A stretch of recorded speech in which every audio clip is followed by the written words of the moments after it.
जब नेता प्रतिपक्ष श्री तेजस्वी प्रसाद यादव जी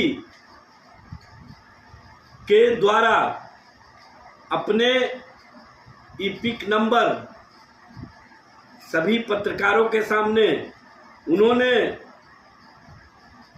जब वेबसाइट पर सार्वजनिक किया तो उसमें नो फाउंड आ रहा था उनके नाम के सामने। और प्रेस कॉन्फ्रेंस समाप्त होते होते चुनाव आयोग ने जो तेजस्वी जी के संबंध में वोटर लिस्ट में नाम अंकित होने की बात कही है, उसी वोटर लिस्ट में मकान नंबर 110 में तेजस्वी जी भी रहते हैं और नरेश राम जी भी रहते हैं। ये किस तरह का SIR के नाम पर मजाक किया जा रहा है? किस तरह से चुनाव आयोग SIR के नाम पर कहीं ना कहीं मतदाताओं के अधिकार, मतदाताओं के साथ खिलवाड़ कर रही है। ये लोकतंत्र, लोकतांत्रिक प्रक्रिया को कमजोर करने का जो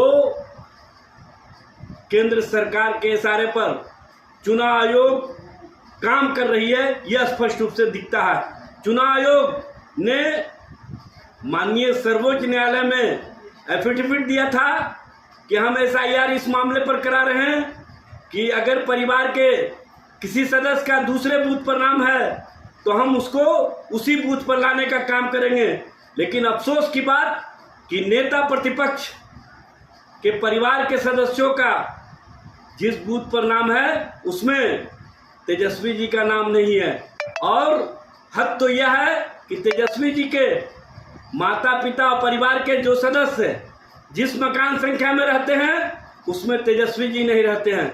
ये कौन सा न्याय है? ये कौन सा लोकतांत्रिक अधिकारों की रक्षा का संकल्प है? चुनाव आयोग को स्पष्ट करना चाहिए। और चुनाव आयोग के जो प्रवक्ता भारतीय जनता पार्टी और जनता दल यू के नेता बने हुए हैं, उनको बताना चाहिए कि चुनाव आयोग का जो ये SIR का प्रक्रिया है, क्या ये सही है?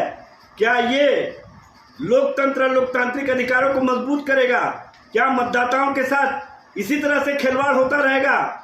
जब नेता प्रतिपक्ष के साथ जो लोकतंत्र के प्रहरी हैं उनके साथ ऐसा भद्दा मजाक हो सकता है, ऐसी खिलवाड़ हो सकती है, तो समझा जा सकता है कि अन्य लोगों के साथ किस तरह का खेल खेला जा रहा है चुनाव आयोग के माध्यम से।